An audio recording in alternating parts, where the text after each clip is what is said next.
Hey guys, welcome to episode number 413.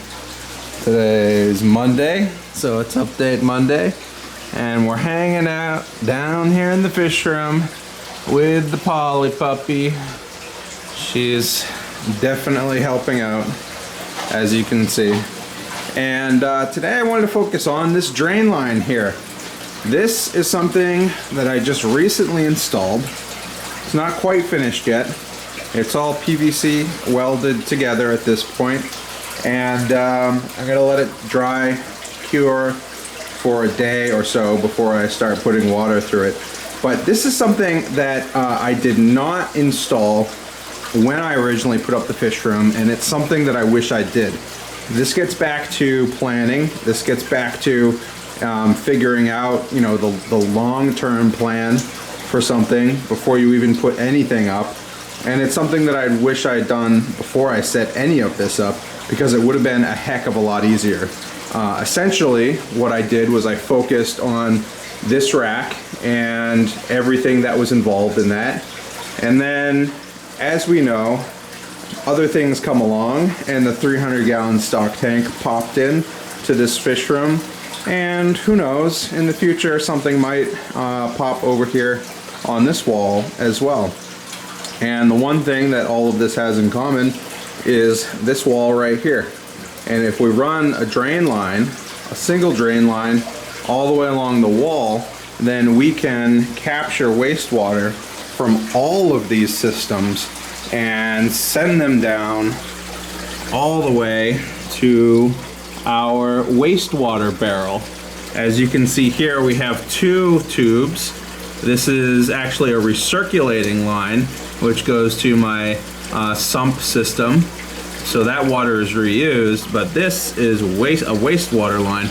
All of this water is going to be dumped.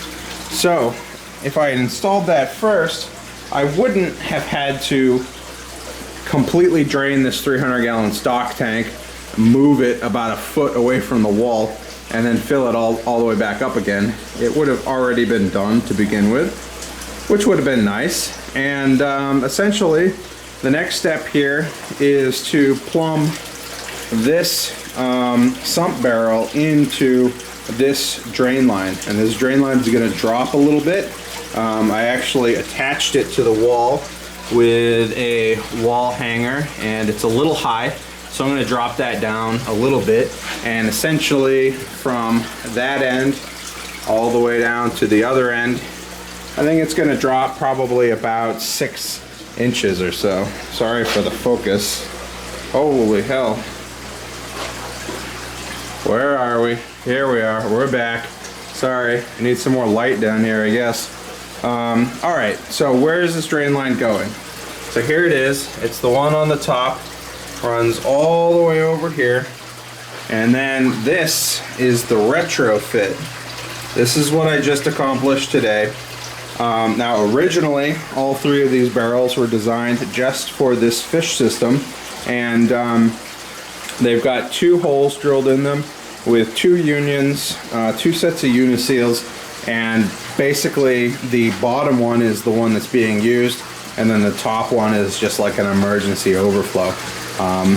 Hasn't been used at all, but it's just there as a redundancy, just in case. So mechanical filter barrel, biologic filter barrel, and then this is the wastewater barrel. You guys have seen me talk about these and walk through these in the past. The only difference now is this wastewater barrel is being used twice. So we've got the overflow on the bottom there, which dumps water, or trickles water I should say, into this barrel. And then we've got the wastewater line, which runs all the way along the wall that we just took a look at, and that also runs into this barrel. So what that means is now I can take this drip line, which was in this tub temporarily, but which lives in this tub. I can take that drip line and I can split it. I can split the drip so that half of it drips into this barrel and the other half drips into the turtle system, and then all of that water will then drip out through this line and through that line into this barrel once again. Again, if I ever do a water change, if I ever add water to the fish system or the turtle system, water will shoot out of these tubes into this barrel, and then I've got my sump pump to pump that water out of the basement. So that's sort of the retrofit. That's what I've been up to. I've been wanting to do this for quite a while, but as you might see here, it is quite involved. I had to turn off the drip system. I had to cut a whole bunch of PVC pipe out. It's not readily accessible. Measuring everything is a little difficult, and then screwing things into the wall, into the concrete, directly into the concrete, is a little difficult.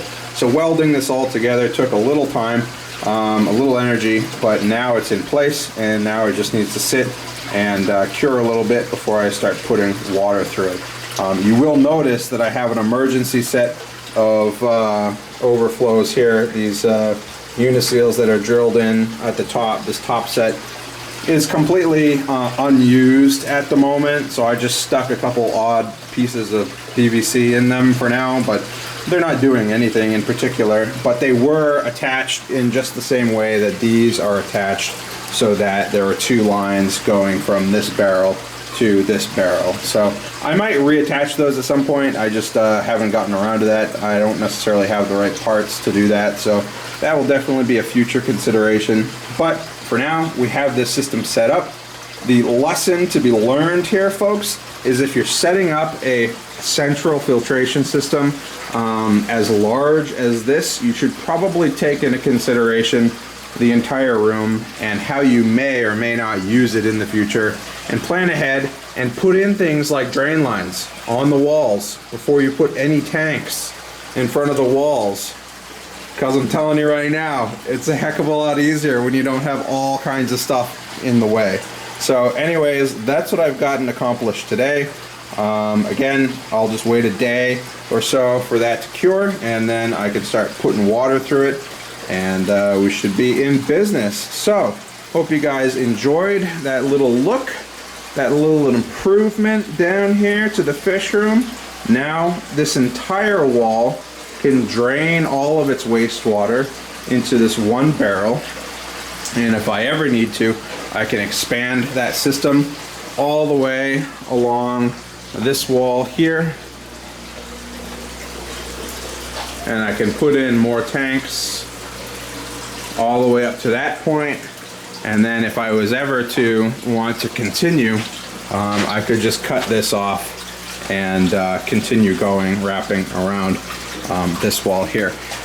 One last thing to note before we go is I do have a clean out here. So if I put a little Teflon tape on that and screw that in there, that gives me an access point. So if anything ever gets plugged up in this tube, I can run a wire brush all the way down it and flush any debris out of that tube. And trust me, stuff gets in these tubes. I've had a pleco, full-size pleco, get into a tube like this, a drain tube like this in the past. So it's definitely possible, and it's always good to have a clean out so that you can access that. Again, I've got a T over there halfway down so that I can access that as well. Makes it a little bit easier moving forward. Anyways, guys, I've got a whole bunch of little projects to do around here to wrap a bunch of stuff up, clean this room up, get stuff up and running officially. I've got to work on this barrel. I got to work on a spray bar. I got to work on getting that tub set up. I've got tanks like fry racks to go in above here. All kinds of stuff I've been talking about. I wanted to get this accomplished first so that all of those things would be a little bit easier. So all of that stuff is on the horizon, but for now, we've got the drain line in, and it's a little exciting. Hope you guys enjoyed, and I'll see you guys later.